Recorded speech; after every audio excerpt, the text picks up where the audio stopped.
We're back. I am Brent. I am Bubba's brother, by the way. Give a brief introduction. We're back with an area that I would see, if there's very few things that we excel at, but saving money would definitely be it in about any aspect of That's life. top of the list. Top of the list. So we figured that with inflation, interest rates up, food prices, everything up, even cruise prices are up. So why not talk about ways to save money on a cruise?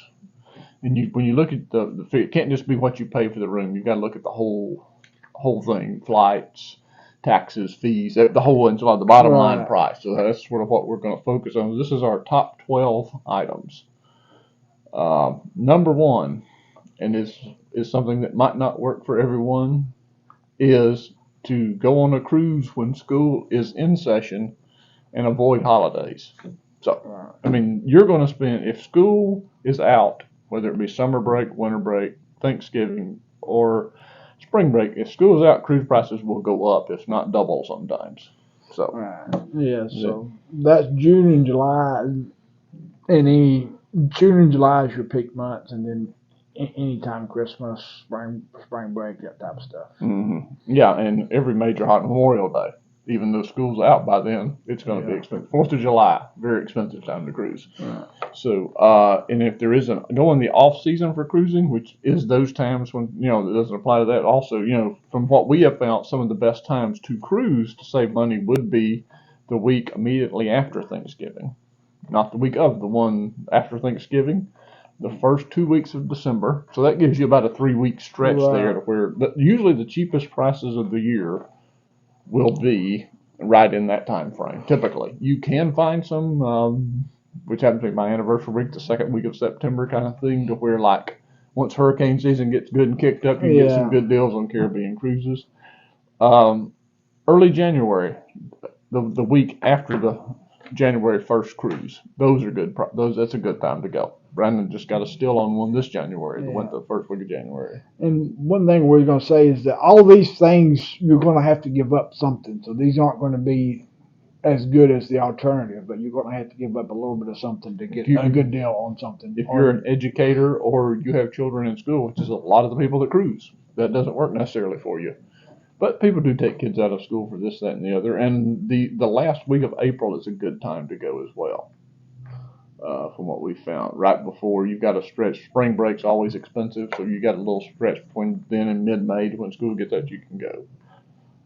Number one, anything else you got to add to number one? No, I mean, just in short, when kids are in school, go on a cruise.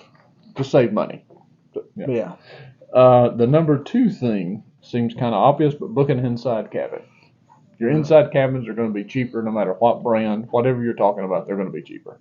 That's it might not be for you. You might need to see daylight, claustrophobic, but you will save money on the inside room. Yeah, I feel like this is somewhat a controversial one, but I mean, in general, you're looking at, if you go on one of the major cruise lines, my rule of thumb is about $300 more per person.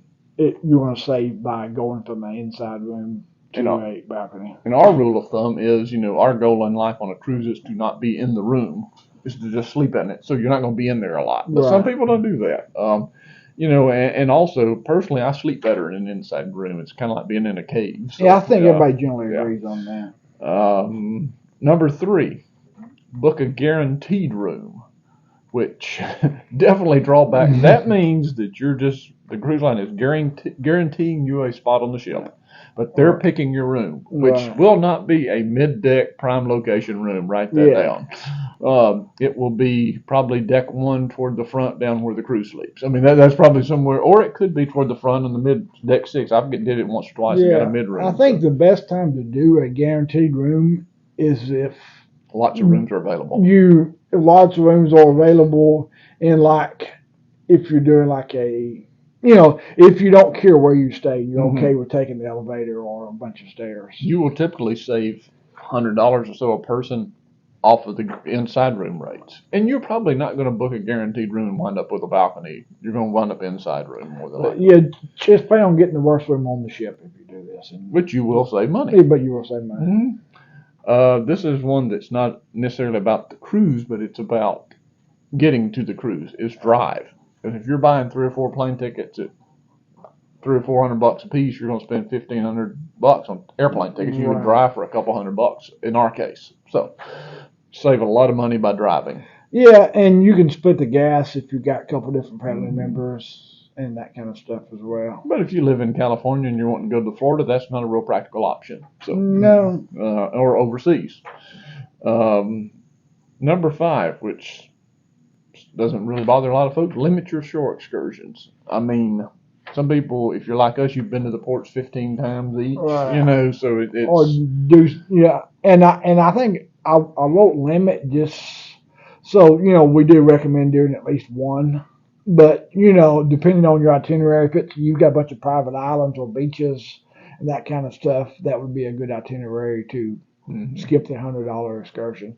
Because you're looking at $100 to $120 for the official excursion per person. So if you got 3 or 4 people, you can run up a couple $1,000 easily. Much. Some people will tell you to book independent excursions, which we've done, but now that I have a child and a wife that goes with me, I'm a little more leery about it than I was before, and especially, with the security of where, I don't know, a lot of people don't, for security reasons, don't want to do that. And back in the old days, we would say book independently, but we have found now that there's not much savings between booking independently and booking it. And the cruise line will wait on you if you're on yours, too, if you get stranded or something. So, number 6, which is don't buy the drink package or a Coke card for your children.